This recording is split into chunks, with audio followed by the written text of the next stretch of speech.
जय हिंद दोस्तों, स्वागत है आप सभी का द एग्ज़ाम टॉपर्स परिवार में। जैसा कि आज है 22 जुलाई, तो आज हम 22 और 21 तारीख दोनों डेटों के क्वेश्चन को कवर अप करेंगे। कल आपको किसी कारणवश क्वेश्चन प्रोवाइड नहीं किए थे, लेकिन आज आपको कल के और आज के दोनों मिलाकर क्वेश्चन कवर अप किए जाएंगे। तो शुरू करते हैं पहले प्रश्न से। आज का पहला प्रश्न है, हाल ही में बड़ा फैसला लेते हुए किस राज्य के द्वारा घर घर राशन योजना को मंजूरी प्रदान की गई है? आपको क्या बताना है कि किस राज्य सरकार द्वारा घर घर राशन योजना को मंजूरी प्रदान की गई है। तो इस क्वेश्चन का सही आंसर है दिल्ली सरकार या नई दिल्ली। जैसे कि हाल ही में दिल्ली के मुख्यमंत्री अरविंद केजरीवाल द्वारा 21 जुलाई 2020 को एक प्रेस कॉन्फ्रेंस के द्वारा इस योजना की मंजूरी की जानकारी प्रदान की गई है, जिसका नाम है घर घर राशन योजना। इस योजना के लागू होने से अब लोगों को राशन की दुकान पर नहीं आना होगा, अर्थात सरकार गरीब लोगों के घर तक राशन को पहुंचाने का कार्य करेगी। इसके अलावा केजरीवाल सरकार ने यह भी कहा है कि इस योजना के लागू होने पर लोगों के घर तक राशन भिजवाया जाएगा, उन्हें राशन की दुकान पर नहीं आना पड़ेगा। इसके तहत होम डिलीवरी की गेहूं की जगह आटा प्रदान किया जाएगा और यह योजना अगले 6 से 7 महीनों में शुरू होने की उम्मीद बताई गई है। जैसा कि दिल्ली की राजधानी नई दिल्ली है, यहाँ के मुख्यमंत्री केजरीवाल साहब हैं और यहाँ के LG कौन है? अनिल बैजल है। अगले प्रश्न की ओर बढ़ते हैं। हाल ही में लालजी टंडन का निधन हुआ है। कब हुआ है? तो हमें डेट भी यहाँ पर याद रखना है कि इनका निधन हुआ है 21 जुलाई 2020 को। तो वे किस राज्य के राज्यपाल थे? मोस्ट इंपॉर्टेंट क्वेश्चन बनता है MP के पॉइंट ऑफ व्यू से। तो इस क्वेश्चन का सही आंसर क्या है? मध्य प्रदेश, क्योंकि ये मध्य प्रदेश के राज्यपाल रहे हैं। इसके साथ ही MP और UP दोनों स्टेट के लिए भी ये क्वेश्चन इंपॉर्टेंट हो जाता है। तो जैसा कि लालजी टंडन का 85 वर्ष की उम्र में 21 जुलाई को निधन हुआ है और वे लंबे समय से पिछले कुछ महीनों से बीमार भी चल रहे थे और उनकी जगह पर ही मध्य प्रदेश के राज्यपाल का अतिरिक्त प्रभार उत्तर प्रदेश की राज्यपाल आनंदीबेन पटेल को दिया गया था। इन्होंने अपने राजनीतिक करियर की शुरुआत वर्ष 1960 तक की थी और वे लखनऊ से 15वीं लोकसभा के सदस्य भी रह चुके हैं। इसके अलावा 2018 में उन्हें बिहार का राज्यपाल और फिर बाद में मध्य प्रदेश का राज्यपाल बनाया था। उनके बीमार होने के कारण मध्य प्रदेश का राज्यपाल का अतिरिक्त प्रभार किसको दिया गया था? हम सभी जानते हैं, आनंदीबेन पटेल को। और राज्यपाल बनने से पहले तक वे मूल रूप से उत्तर प्रदेश की राजनीति में सक्रिय रहे थे। उत्तर प्रदेश की बीजेपी सरकारों में मंत्री भी रहे और ख़ास तौर पर अटल बिहारी के खास सहयोगी के रूप में भी जाने जाते थे। अगले प्रश्न की ओर बात करते हैं। भारत के किस पड़ोसी देश ने करोड़ों लोगों को प्रलयकारी बाढ़ से बचाने के लिए बांध अर्थात डैम को धमाके से तोड़ दिया है? इसका दूसरा क्वेश्चन किस तरीके से बन सकता है, उसे भी आप सुने। किस पड़ोसी देश ने भयानक बाढ़ देखकर बांध अर्थात डैम को बम के धमाके से तोड़ दिया है? तो इस क्वेश्चन का सही आंसर होगा चीन। जैसा कि चीन ने बाढ़ के पानी का दबाव कम करने के लिए बांध को विस्फोट से उड़ा दिया है। दरअसल चीन में भारी बारिश के बाद कई राज्यों में बाढ़ का कहर है और इस समय यही कहर भारत के भी असम, बिहार जैसे कई राज्यों में असर बना हुआ है और चीन इस वक्त 1998 के बाद का सबसे भयानक बाढ़ का प्रकोप झेल रहा है, जहां अब तक 140 से अधिक मौतें व 52 लाख लोग प्रभावित हुए हैं, जिसमें लगभग छोटी और बड़ी नदियों को मिलाकर कुल लगभग 425 नदियां ऐसी हैं जो बेकाबू हो गई हैं। अब बात करते हैं किस नदी पर बने बांध को बम से उड़ाया गया है। तो चीन के अनहुई प्रांत में चूही नदी कौन सी है? तो हमें याद रखना है चूही नदी, जिसकी स्पेलिंग है CH। चूही नदी के पर बांध को बम से उड़ा दिया है ताकि नदी के पानी का दबाव कम किया जा सके और चूही नदी आगे जाकर वहाँ की यांगत्सी नदी से जाकर मिलती है और इसी यांगत्सी नदी पर दुनिया का सबसे बड़ा डैम थ्री जॉर्जेस डैम बना हुआ है। हमें याद रखना है कि दुनिया का सबसे बड़ा डैम कौन सा है? तो वह है थ्री जॉर्जेस डैम और ये कहाँ पर है? चीन में है। और ये किस नदी पर बना है? तो हमें याद रखना है कि यह यांगत्सी नदी पर बना हुआ है। इसका वाटर लेवल सामान्य से 15 मीटर ऊपर तक चला गया था और अगर यह डैम पानी के दबाव में टूट गया तो इससे भयानक तबाही हो सकती थी, वैसा ही जिस तरह से वर्ष 2013 में उत्तराखंड में बादल फटने से हुई थी। तो इसलिए इस तरीके से यह कार्रवाई को किया गया है। अगले प्रश्न की ओर बढ़ते हैं। ICC ने T20 वर्ल्ड कप कब तक के लिए हाल ही में स्थगित करने की घोषणा की है? ICC के द्वारा T20 वर्ल्ड कप जो होना था, हाल ही में होने वाला था, तो उसे कब तक के लिए स्थगित कर दिया गया है? तो इसका सही आंसर है 2022 तक। जैसा कि ICC का फुल फॉर्म क्या होता है? International cricket council. इसने यह 20 जुलाई को घोषणा करी है कि अक्टूबर-नवंबर 2020 में होने वाला T20 वर्ल्ड कप जो ऑस्ट्रेलिया में होने वाला था। कहाँ होने वाला था? ऑस्ट्रेलिया में। इसे अब स्थगित किया जा रहा है। और ये स्थगित क्यों किया जा रहा है? कोविड-19 पेंडेमिक की वजह से इसे स्थगित किया जा रहा है। और ऐसी उम्मीद जताई जा रही है कि यह IPL अब UAE में हो सकता है। इसकी ऑफिशियल जानकारी भी अभी तक ऐसी प्राप्त हुई है, लेकिन अब होगा या नहीं ये तो समय ही बता पाएगा। अगले प्रश्न की बात करते हैं। हाल ही में पंचायत सदस्यों के लिए 25 लाख का बीमा कवर स्वीकृत किया है। तो आपको बताना है कि यह किस राज्य या यूटी ने इसको मंजूरी प्रदान की है। क्या की गई है कि पंचायत सदस्यों के लिए 25 लाख का बीमा कवर स्वीकृत किया है। तो इस क्वेश्चन का सही आंसर क्या होगा? इसका सही आंसर है जम्मू कश्मीर। हाल ही में जम्मू कश्मीर प्रशासन ने शहरी स्थानीय निकाय और पंचायती राज संस्थाओं के सभी निर्वाचित सदस्यों को 25 लाख रुपए तक के जीवन बीमा कवर की घोषणा की है। इसका प्रावधान चुने हुए सदस्यों को सुरक्षा की भावना प्रदान करके जमीनी स्तर पर लोकतंत्र को मजबूत करना है और बीमा चुने हुए प्रतिनिधि के परिवार के सदस्यों के लिए गारंटी के रूप में कार्य करेगा जो आतंकी घटनाओं में मर जाते हैं। इसके साथ ही जम्मू कश्मीर की राजधानी कौन सी है? तो जम्मू कश्मीर की राजधानी श्रीनगर है। लेकिन अब हमें याद रखना है कि जम्मू कश्मीर अब 2 यूटी में विभक्त हो गया है। जम्मू कश्मीर और दूसरा कौन सा है? लद्दाख। तो ये दोनों अब यूटी बन गए हैं और इसका राज्य का दर्जा खत्म हो गया है। ठीक है। यहाँ के राज्यपाल करंट में कौन है? तो गिरीश चंद्र मुर्मू है। कौन है? गिरीश चंद्र मुर्मू है। अगला प्रश्न है, किस कंपनी ने सबमरीन केबल से भूकंप चेतावनी सिस्टम को तैयार किया है? हाल ही में आपको क्या बताना है कि किस कंपनी ने सबमरीन केबल से भूकंप चेतावनी सिस्टम अर्थात अर्थक्वेक वार्निंग सिस्टम को तैयार किया है। तो इस क्वेश्चन का सही आंसर होगा गूगल। हाल ही में गूगल के द्वारा सबमरीन अर्थात समुद्र के नीचे बिल्कुल सतह पर सी बेड अर्थात बिछाई गई केबल का एक तार या जाल तैयार किया गया है और यह ऑप्टिकल फाइबर कम्युनिकेशन केबल है। इसे ह्यूमन अर्थात मनुष्यों के द्वारा ही बिछाया गया है।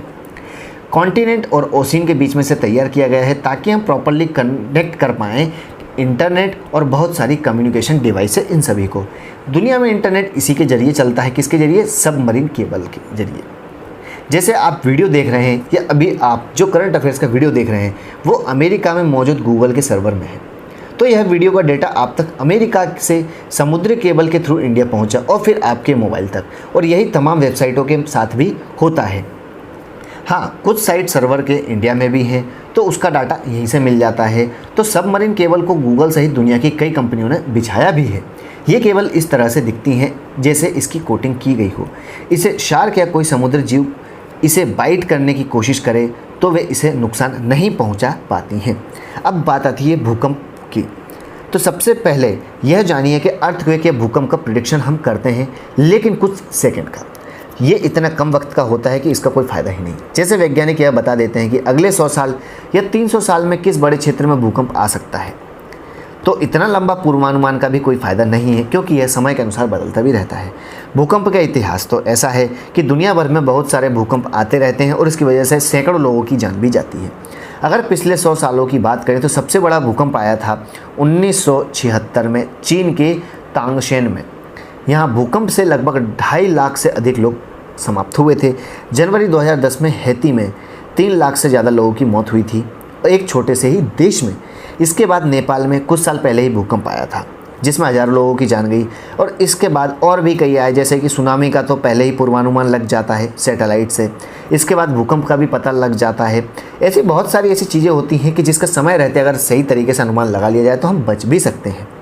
अब गूगल के इस अर्थक्वेक वार्निंग सिस्टम की बात करें तो यह गूगल के CEO कौन है? सुंदर पिचाई हैं। इनके द्वारा ऐसा कहा गया है कि सबमरीन केबल से भूकंप का पूर्वानुमान किया जा सकता है और गूगल ने इसका प्रयोग भी किया है। इसके साथ ही हम एक ऐसा वार्निंग सिस्टम बना सकते हैं जिससे कुछ मिनट पहले वार्निंग दिया जा सकता है। हालांकि इन्होंने क्लेम तो नहीं किया है कि कितने मिनट पहले हम जानकारी दे सकते हैं, लेकिन जो टेस्ट हुए हैं उनके आधार पर इनके सिस्टम से उससे ऐसा पता चला है। सबमरीन केबल में इक्विपमेंट लगाकर ज़मीन के नीचे की हलचल का पता लगाया जा सकता है। हालांकि यह ऐसी जगह के लिए यूज़फुल नहीं होगी जो समुद्र से दूर है, जैसे हिमालयन रीजन या पर्वतीय क्षेत्र जितने भी होते हैं, क्योंकि यहाँ कोई न केबल है और ना ही कोई समुद्र है। हालांकि हेल्पफुल हो सकता है जैसे कि आसियान, जापान के लिए, भारत के भुज जैसी जगह के लिए। और गूगल के द्वारा हाल ही में जमैका और उसके कुछ हिस्सों में यह टेस्ट किया गया है, जहां भूकंप के कुछ मिनट पहले ही गूगल ने वार्निंग जारी कर दी थी। तो इससे हो सकता है कि लाखों लोगों की जान बच सकती है, तो ऐसा इसके द्वारा डेवलप किया गया है। अगला प्रश्न है मॉरिसाना कॉयट, क्या नाम बताया जा रहा है आपको? मॉरिसन कॉयट मारियाना वर्दिनाइसिस को किस 2020 पुरस्कार से हाल ही में सम्मानित किया गया है, यह नवाजा गया है? मोस्ट इंपॉर्टेंट क्वेश्चन बनता है क्योंकि यह अवार्ड के पॉइंट ऑफ व्यू से है। तो इस क्वेश्चन का सही आंसर क्या होगा? इस क्वेश्चन का सही आंसर है नेल्सन मंडेला पुरस्कार विजेता, जैसा कि हाल ही में नेल्सन मंडेला दिवस भी मनाया गया है। तो ग्रीस की मरियाना वर्दिनोनियास और गिनी के मॉरिसन को संयुक्त राष्ट्र की चयन समिति के द्वारा चयनित किया गया है।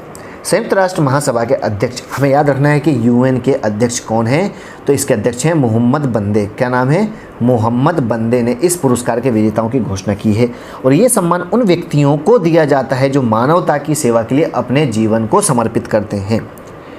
मॉरिसाना कॉयट ने अफ्रीका में महिलाओं के खिलाफ हिंसा को समाप्त करने के प्रयास किए थे। उन्हें अपने काम के लिए कई अंतर्राष्ट्रीय मानवीय पुरस्कार भी प्रदान किए जा चुके हैं। वहीं मरियाना वर्दिनाइसिस ने 30 वर्ष से बच्चों को होने वाले कैंसर के खिलाफ लड़ाई में शामिल किया गया है और इसके खिलाफ जागरूकता अभियान में भी उन्होंने भूमिका निभाई है। अगला प्रश्न है पहली सुपर जॉइंट इसोपॉड प्रजाति को हाल ही में कहाँ देखा गया है? मोस्ट इंपॉर्टेंट क्वेश्चन बनता है दोस्तों, आपको क्या बताना है कि हाल ही में सुपर जॉइंट इसोपॉड प्रजाति को कहाँ पर खोजा गया है? तो इस क्वेश्चन का सही आंसर क्या होगा? तो इस क्वेश्चन का सही आंसर है ऑप्शन बी। ऑप्शन बी क्या कहता है? पूर्वी भारतीय महासागर। नेशनल यूनिवर्सिटी ऑफ सिंगापुर अर्थात NUS national university of Singapore के शोधकर्ताओं ने पूर्वी हिंद महासागर में पहली सुपर जॉइंट आइसोपॉड, क्या नाम है? सुपर जॉइंट आइसोपॉड प्रजाति की खोज की है। नए खोज किए गए तिलचट्टे का नाम, तो यह किसकी प्रजाति है? हमें याद रखना है यह तिलचट्टे की प्रजाति है और इसका नाम क्या है? तो बाथिनोमस रक्सासा। क्या बताया आपको? बाथिनोमस रक्सासा है इस प्रजाति का नाम। और 2018 बेंटम इंडोनेशिया में पश्चिम जावा के दक्षिणी तट पर इसे खोजा गया था। बाइथोनोमस रक्सासा को आमतौर पर विशालकाय कॉकरोच के रूप में भी जाना जाता है क्योंकि इसमें कुल 14 पैर होते हैं जो भोजन की तलाश में समुद्र के किनारे रेंगने का भी उपयोग करते हैं। यह अपने भोजन की तलाश में समुद्र के किनारे तक रेंगने के लिए चले जाते हैं। अगला प्रश्न है विश्व शतरंज दिवस वर्ल्ड चेस डे कब मनाया जाता है? यह हाल ही में वर्ल्ड चेस डे कब मनाया गया है? इस क्वेश्चन का सही आंसर है 20 जुलाई। जैसा कि भारत के मशहूर शतरंज खिलाड़ी कौन है? हम सभी जानते हैं विश्वनाथन आनंद। तो 20 जुलाई 1924 में पेरिस में अंतर्राष्ट्रीय शतरंज महासंघ अर्थात FIDE की स्थापना की गई थी। अंतर्राष्ट्रीय शतरंज महासंघ अर्थात FIDE की स्थापना कब की गई थी? तो हमें याद रखना है कि 20 जुलाई 1924 को पेरिस में की गई थी। कहाँ की गई थी? पेरिस में की गई थी। उसके बाद से ही 20 जुलाई को अंतर्राष्ट्रीय शतरंज दिवस मनाया जाता है और यह जानकारी यूनाइटेड नेशन के द्वारा ही प्रदान की गई थी। अगला प्रश्न है भारत ने अमेरिका, जर्मनी, ब्रिटेन और फ्रांस के साथ हाल ही में हवाई यात्रा को शुरू करने के लिए समझौता किया है, तो उस सर्विस का नाम क्या रखा गया है? बहुत ही इंपॉर्टेंट क्वेश्चन है क्योंकि यह कोविड अर्थात कोरोना वायरस के समय चक्र से जुड़ा हुआ है। तो इस क्वेश्चन का सही आंसर है एयर बबल। एयर बबल किन किन देशों के बीच में समझौता हुआ है? भारत, अमेरिका, जर्मनी, ब्रिटेन और फ्रांस, इन 5 देशों के बीच समझौता हुआ है। तो हाल ही में केंद्रीय नागरिक उड्डयन मंत्री हरदीप सिंह पुरी ने इस जानकारी को दी गई है। इसके तहत 2 देशों के बीच फ्लाइट सेवा शुरू होगी। इसमें वही लोग सफ़र कर सकते हैं जो कोरोना से जुड़े नियम कानूनों पर खरे उतरते हैं और सभी मानक मानदंडों पर सही साबित हो पाएंगे। भारत ने अभी अमेरिका, फ्रांस और जर्मनी के साथ अपना एयर बबल तैयार किया है। अमेरिका से भारत के लिए यूनाइटेड एयरलाइंस की 18 फ्लाइट आएंगी और ये 17 जुलाई से 31 जुलाई के बीच ऑपरेट की जाएंगी। इसी तरह फ्रांस की 28 फ्लाइट 18 से 1 अगस्त तक चलेंगी। जर्मनी और ब्रिटेन के टाइम टेबल अभी घोषित करने पर बात चल रही है। आगे आने वाले समय में इन रूटों की फ़्लाइट के बारे में भी जानकारी प्रदान की जाएगी। अगला प्रश्न है अनुसूचित जाति के लोग, गरीब लोगों के विकास के लिए किस प्रदेश सरकार ने या किस राज्य ने नवीनतम रोजगार छतरी योजना को लॉन्च करने का फैसला लिया है? तो योजना से रिलेटेड क्वेश्चन काफ़ी महत्वपूर्ण होते हैं। तो आपको क्या बताना है कि अनुसूचित जाति अर्थात SC के गरीब लोगों के विकास के लिए किस राज्य सरकार ने नवीन रोजगार छतरी योजना को लॉन्च करने की घोषणा की है? तो इस क्वेश्चन का सही आंसर है उत्तर प्रदेश। हाल ही में उत्तर प्रदेश के मुख्यमंत्री योगी आदित्यनाथ के द्वारा अपने आवास से ही इस योजना को प्रारंभ करने की घोषणा की गई है। इसके अलावा उन्होंने पंडित दीनदयाल उपाध्याय स्वरोजगार योजना के तहत लगभग 3500 लाभार्थियों को ऑनलाइन 17.42 करोड़ रुपए की वित्तीय सहायता को भी मुहैया कराया है। उत्तर प्रदेश की राजधानी लखनऊ है और हाल ही में उत्तर प्रदेश चर्चा में बना था कानपुर के विकास दुबे हत्याकांड को लेकर, तो इसलिए हमें उत्तर प्रदेश के फैक्ट को भी साथ में याद रखते हुए चलना है। अगला क्वेश्चन है, फार्मूला 1 रेस हंगरी ग्रां प्री चैंपियन हाल ही में कौन बने हैं? मोस्ट इंपॉर्टेंट क्वेश्चन है स्पोर्ट्स के पॉइंट ऑफ व्यू से, फार्मूला 1 रेस हंगरी ग्रां प्री चैंपियन हाल ही में कौन बना है? तो इस क्वेश्चन का सही आंसर है लुइस हैमिल्टन। 6 बार के फार्मूला 1 चैंपियन मर्सिडीज टीम के, इनकी टीम भी हमें याद रखना है कि इनकी टीम कौन सी है, मर्सिडीज, और ये मर्सिडीज को बिलोंग करते हैं कौन? Lewis Hamilton. तो मर्सिडीज के ड्राइवर लुइस हैमिल्टन ने 19 जुलाई को इस खिताब को अपने नाम किया है। इसके साथ ही उन्होंने किसी एक सर्किट पर सबसे अधिक बार खिताब जीतने के दिग्गज माइकल शूमाकर के रिकॉर्ड की भी बराबरी कर ली है और यह उनका 8वां हंगरी ग्रां प्री खिताब है। हंगरी की राजधानी कौन सा है? तो हम सभी को याद रखना है कि हंगरी की राजधानी बुडापेस्ट है। तो यह था आज दिनांक 22 जुलाई और साथ ही साथ 21 जुलाई का करंट अफेयर्स का सेशन। आई होप कि इसमें जितने भी करंट अफेयर्स के क्वेश्चन थे उन सभी को कवर किया, जो कि सभी कॉम्पिटिटिव एग्जाम्स के पॉइंट ऑफ व्यू से महत्वपूर्ण थे। तो उम्मीद है कि आपको यह वीडियो पसंद आएगा, तो वीडियो को लाइक एंड शेयर करना ना भूलें। Thanks for watching. जय हिंद।